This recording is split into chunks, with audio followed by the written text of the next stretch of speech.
Time now for Inside Utah Politics. Well, thank you for joining us. I am Lindsay. Let's go inside Utah politics. By the time you're seeing this on TV, the 2026 general session of the Utah legislature will be over. And in its waning hours, I sat with Governor Spencer Cox to get the highs and lows and what he might possibly veto.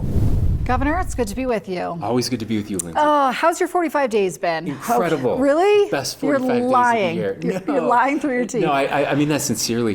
This has been probably my favorite session in 14 years. Tell me why. Because this legislature was unbelievably collaborative. We were able to work together. It's not because I got everything I wanted. I did not, but that's the process. I love the process. And I think this is a year that Utahns can be really proud of their legislature and what they accomplished. Okay, so I normally ask you off the top, what are you going to veto? Sure. I know politicians, you're just going to talk around it. So I'm going to ask it a little differently. Okay. If there was one thing you could veto that you wouldn't face any political blowback for, what would it be? That's incredible. Now, I know I say this every year, but I'm really excited about the bills that passed this year. I don't have a veto list right now. I always have a secret veto list that I don't tell you about. I do not have one right now. Now, it doesn't mean I like every bill, but there's nothing I'm even considering vetoing right now. Stay tuned. We'll probably find a few things. Okay, so that goes for the transgender policies then. Right. I mean, the things that passed were negotiated. They were put in a better place, I think, than they were when they started, and I care deeply about that process. And it doesn't mean I like every bill. If I could just veto willy-nilly, I would just I'd veto everything that I don't like. But that's not fair to the people. It's not fair to their representatives. My job is to work with them and try to get them in a good place, and we did that this year. Let's drill down on some of that policy. You've already signed a constitutional court law, Yes. or a three-judge panel, right, that takes current district court cases, moves them to a panel. There's now a trigger law that creates a constitutional court, presuming you will sign that one. Just what do you say to the Utahns who feel like the Republicans here, yourself included, are going to great lengths to make sure that the redistricting and the abortion cases have different outcomes via different judges? I mean, that's the perception. Sure. So that was never my intent with this bill. We've been moving to specialty courts in our state for a long time. There are certain lawsuits that are incredibly complex, that take so long, and that it's hard. Our district court judges are overburdened. We know that. I've been trying to get more resources to the court. This is a way for me to get 3 more judges, which is a huge deal for our district courts who need them. It will lower the burden for everyone. We have water courts with judges that specialize in water law because it's so complex. We have a business chancery court for complex business litigation, a constitutional court. There are other states that do this. This isn't something Utah just made up. We've been trending this direction anyway, and that's something that I felt like I could support. There were lots of other bills that impacted the judiciary that people didn't like, that didn't pass. Now, everyone read the stories about those bills and how terrible they were, and nobody's going to read the follow-up stories about how those bills didn't pass. And so a lot of people think that happened. They did not happen. I like to say judge the legislature on what bills pass, not what bills are proposed. And I think we did really well with our courts this session. You do always say that, and it does feel like a lot of controversial things died this year. Is that the sentiment you feel? I feel that. I think Yeah. you feel that. I Yeah. think most people feel that way. Yeah, interesting. Okay, but kind of looming over this whole session was the Prop 4 fight, kind of in the background. But the Senate has signaled to us that a special session is coming on changing the Constitution around, we'll call it Amendment D 2.0 for lack of a better word. You support that? Tell me the plan for a special session. Well, again, that will depend moving forward. I know they're looking at what that language will be like. We got to make sure that the language is right. That the courts overturned some language that didn't tell the full story last time, and so they want to make sure that they get that right. We'll continue to work with them, and I don't know when that's going to happen. That's really up to them. While I can call a special session, they can also call themselves into a special session.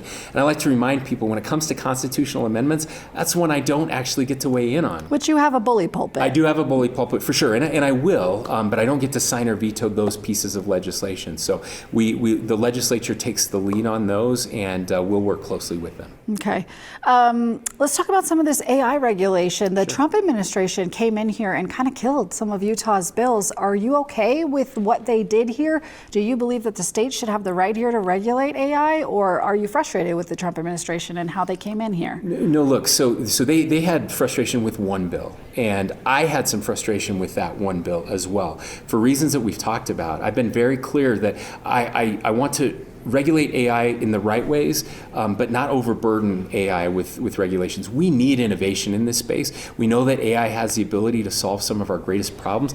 I don't want to put our thumb on those companies to prevent them from doing that, to developing these tools. But when it comes to deploying those tools, especially when it impacts our kids, that's where I do draw the line, and that's where states have to be able to regulate. And the administration has said when it comes to regulating AI tools and protecting kids, that they will allow the states to move forward. So no issues there. One of those bills, again, didn't pass. There was a chatbot bill that did not die because the White House didn't want it to pass. That died because it didn't pass the process here in the state. The sponsor said it took too long. It came to him too late in the session. That's right. Yeah, that's exactly right. So we'll work over the interim and get that bill in a place where it's out early, where people understand what's in it, and I feel confident we'll get it passed next year. Let's talk taxes for a minute. Sure. We're getting a modest income tax cut, but it's not something you called for in your budget.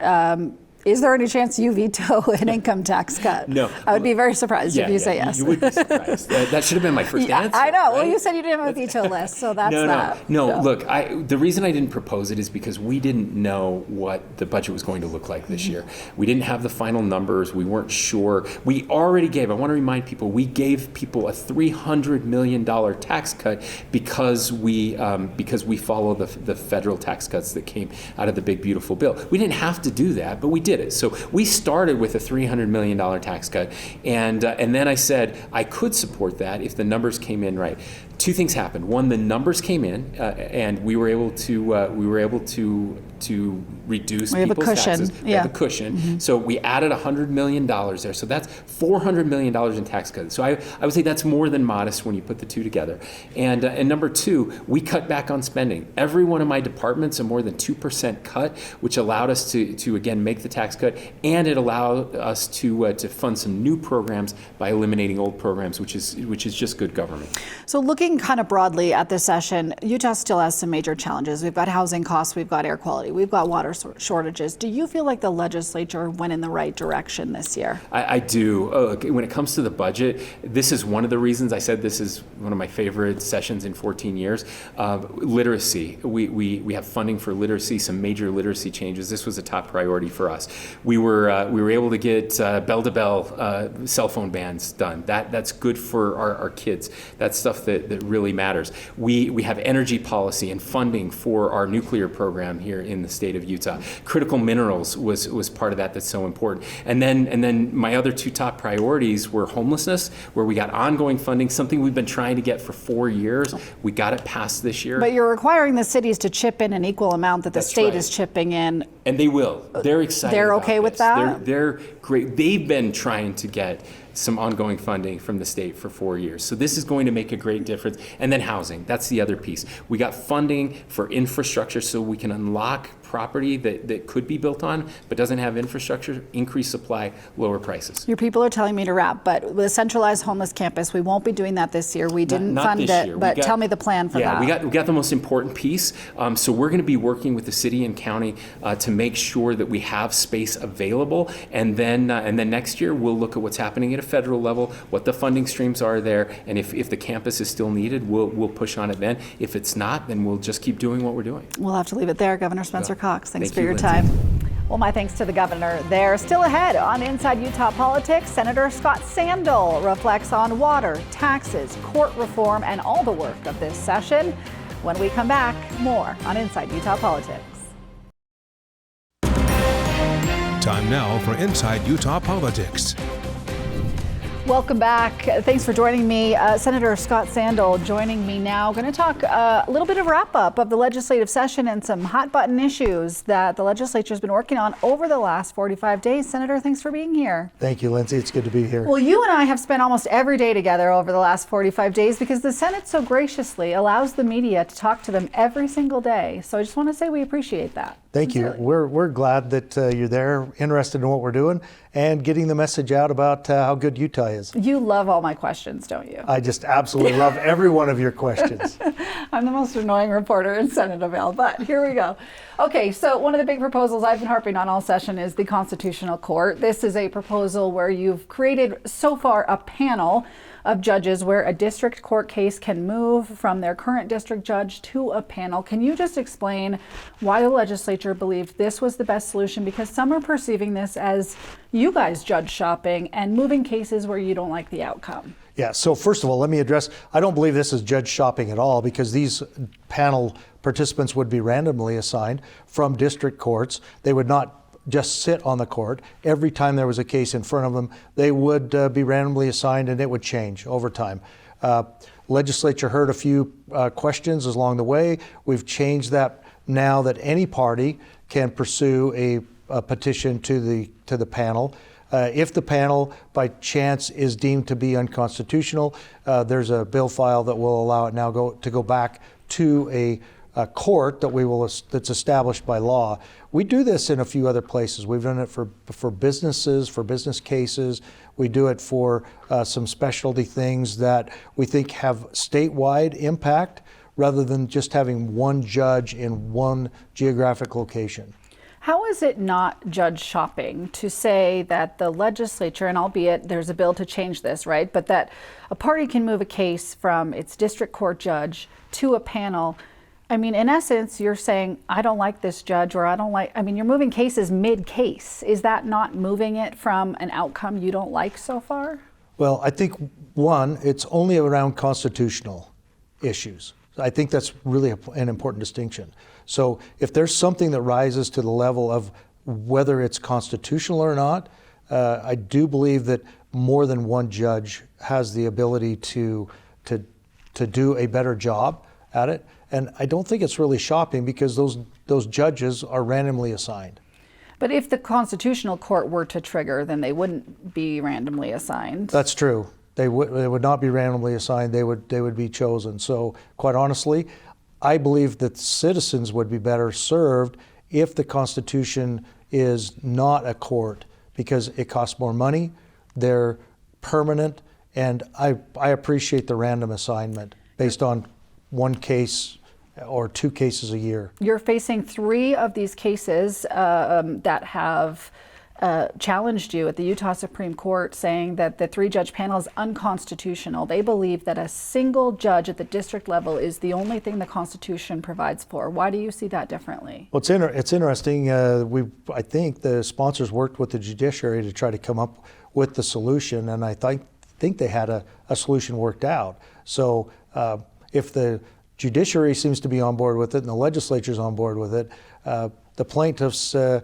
seem to be caring more about it, I think, because it revolves around the chaos in the redistricting case. Well, and that is true. The redistricting case is one of those cases. So is the abortion case. So is a case against the Great Salt Lake and the state against the Great Salt Lake. But the Utah State Bar has also come out and said they believe the panel is unconstitutional. They say it creates a financial barrier. They say it's forum shopping. They say it lacks oversight because no one can move it.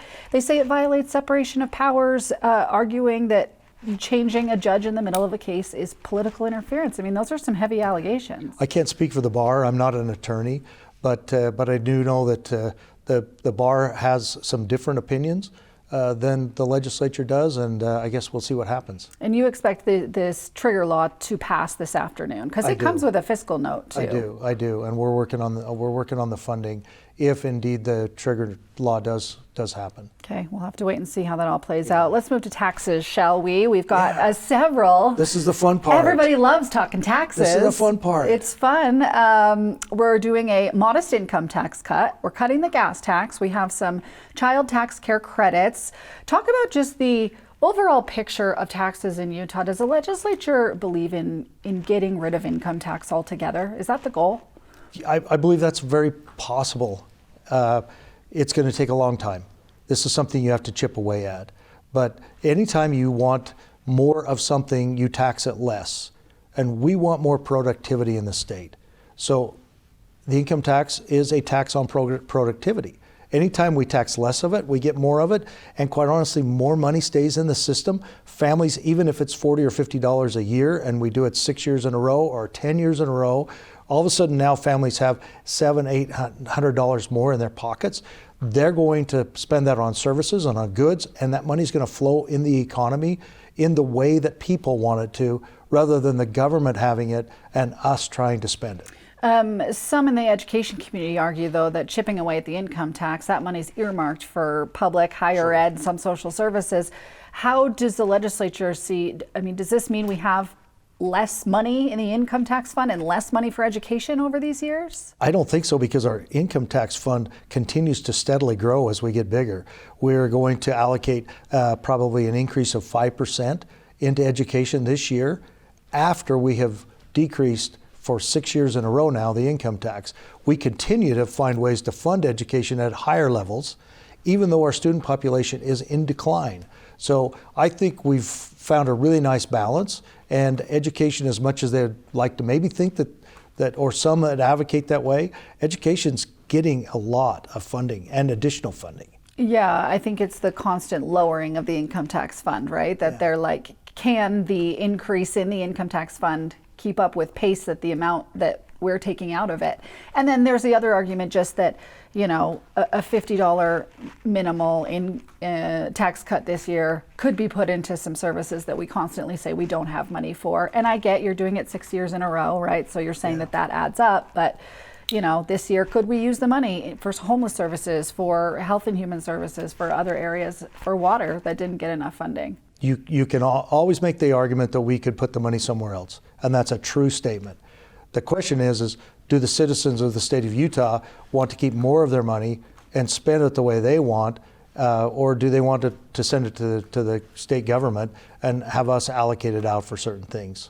It's really a tax philosophy question, isn't a philosophy question. Interesting. All right, let's move to water. Talk to me about the biggest bill, or maybe the cluster of bills that you feel makes the biggest difference in our either water conservation, our growth, the Great Salt Lake. Like, where are you seeing the biggest shift this year? Yeah, so I think this year, on top of what we've done over the last couple of years, allow, especially in the ag water community, on a voluntary basis, a path to add water or keep water in the stream and do either more conservation, or quite honestly this year we've got a bill file that will allow some idling of fields and leasing the water that then carries on down to the Great Salt Lake. We started that with a fund of $2,750,000 this year, and it's open for donations or other leasing things, but the state's wanting to participate. Our ag water optimization program has allowed, I believe, 140,000 acre feet of additional water that's gone into the lake over the last few years. We're making some significant progress towards that. I would say that this is a regional concern. I think President Trump coming out, supporting an effort to help the Great Salt Lake is incredibly important. If you look at our history, the Colorado River, when we did the Central Utah Water Project, we moved water that would normally have flown out of the Great Basin. We moved it here. Any water that goes into your home, 92% of that goes back out, gets processed, and then goes into the lake, which is really important. So without the CUP project, I think the lake would be even in worse spot that it is. So if we look at this on a regional basis, and we work with our neighbors, we work with California with some desal, we work with Idaho on water that they may just have down the Snake River that flows on out to the ocean. I think we need to get away from this scarcity mentality, and we need to move into this work with our neighbors and the federal partners to fix and solve this problem. We have to wrap it here. Can I get a one-word answer on, is the legislature doing enough with water? The legislature is doing a lot. Enough is a relative term. There, we'll leave that there. Thanks. Senator Scott Sandall, thanks for your time. Thanks, Lindsay. Appreciate it. Well, my thanks again to member of Senate leadership there, Scott Sandall. And still ahead, Representative Burgess Owens will not run for re-election. How Utah's House delegation is navigating a tricky midterm election on a new map next. Well, welcome back. Utah Congressman Burgess Owens will not seek re-election. The representative made the announcement on social media saying he feels the need to pursue his next chapter outside of elected office. Now, this announcement comes in the midst of Utah's redistricting process, where new congressional maps chosen by a 3rd District Court judge include a heavily Democrat-leaning district in Salt Lake County. That left Utah's House incumbents with a choice to make, with more Republicans in office than districts where they're likely to win re-election. Now, Representative Celeste Malloy will run in the 3rd Congressional District, and Representative Mike Kennedy will run in the new 4th Congressional District. That CD3 race already looks to be hotly contested, with former state rep and gubernatorial candidate Phil Lyman announcing his plans there as well. In the meantime, Owens' colleagues have taken to social media to thank him for his service. Well, another shakeup in Washington. President Donald Trump says DHS Secretary Kristi Noem is out. It comes after months of building tension between Noem and the White House over her handling of one of the president's marquee policy issues, immigration enforcement. The president has tapped Oklahoma Senator Markwayne Mullin as a potential replacement, subject to Senate approval, of course. Democrats have largely celebrated the move, with one Democrat on the House Oversight Committee remarking, "Now we don't have to impeach her." Lawmakers on Capitol Hill debated limiting President Trump's ability to conduct strikes on Iran. The issue split down party lines. Democrats argue the president can't declare a formal war without support from Congress. Republicans argue operations in Iran don't rise to the level of war, so the president doesn't need permission from Capitol Hill. It comes as the death toll rises in Iran. The United States says it used a submarine to attack and sink an Iranian warship in international waters. Sri Lanka says it recovered 87 bodies from that ship. What he is saying loud and clear is this: we're at war, and this administration is signaling more escalation ahead. This is insanity. It would empower our enemies, it would kneecap our own forces, and it would take the ability of the U.S. military and the commander-in-chief away from completing this critical mission to keep everybody safe. We're also learning more about the Americans who died in this war. At the time of this recording, 4 of the 6 soldiers killed in action have been identified. News Nation's Nancy Liu shares their stories. The fallen heroes include a mother of 2 who was about to return home to her family, and a proud son of Iowa whose sister had joked with him about not even being old enough to drink. The 4 soldiers identified were all based in Des Moines, Iowa, assigned to the 103rd Sustainment Command. They include 39-year-old Sergeant First Class Nicole Amore of Minnesota, 35-year-old Captain Cody Cork of Florida, 42-year-old Sergeant First Class Noah Teachins of Nebraska, and 20-year-old Sergeant Declan Cody of Iowa. Cody grew up in West Des Moines and was enrolled as a sophomore at Drake University. His 25-year-old big brother Aiden is also enlisted, currently stationed in Italy. Before leaving Iowa, Declan Cody enjoyed his time at home, often playing video games like a typical 20-year-old, and he was adored by the family cat Autumn and his older sister Kira. This was the morning before we dropped him off for him to leave. He was our cat Autumn's favorite. She'd sit in his room while he would game for hours and beg for attention, and he would give it to her. He's 20. He was going to be 21 in May, in 2 months. Sergeant Nicole Amore was days away from returning home to Minnesota to reunite with her husband and 2 children, a son in high school and a daughter in 4th grade. In an interview, her grieving husband Joey said she was almost home. According to the Military Times, Noah Teachins was a black belt in Taekwondo and father of a young son. And Captain Cody Cork has been described by his family as a true American patriot who was always the life of the party. Declan Cody was posthumously promoted from specialist to sergeant. Back to you. Well, that's going to do it for today's Inside Utah Politics and a wrap on Utah's legislative session. Stay in touch with us on social media, won't you? You can find me on X, Threads, and Instagram. Just search for Lindsay on Air, Lindsay spelled with an A. You can also find Inside Utah Politics in podcast form wherever you get your podcasts. And if you want more national political coverage, check out our Political Power Ranker. Our national political director and the head of Emerson College Polling look at who's up and who's down in the world of politics based on the data. We carry that for you in our free streaming app and much more analysis. It's called News for Utah Plus. You can download that on Roku, Amazon Fire, Apple TV, and newer Samsung models. Well, thanks for joining us this week. We will see you next week.